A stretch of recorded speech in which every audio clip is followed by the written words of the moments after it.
অবশেষে তাহার দেখা পাওয়া গেছে। ভাই ইন্টারনেট কখন আসে আসলো, আমাদের সবার ইন্টারনেট ফেরত আসলো।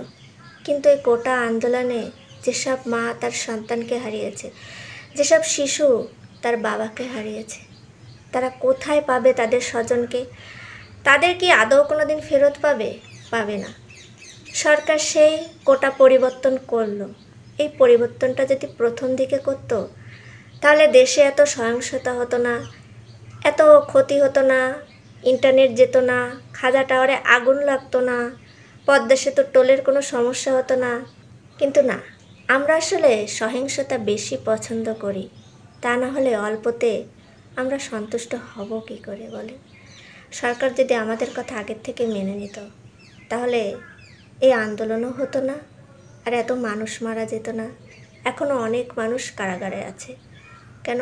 কোটা সংস্কারের জন্য। সেই তো কোটা পদ্ধতি পরিবর্তন হলো, কিন্তু এই পদ্ধতিটা যদি প্রথম দিকে পরিবর্তন হতো, তাহলে দেশের এত ক্ষতি হতো না, এত মানুষ মারা যেত না।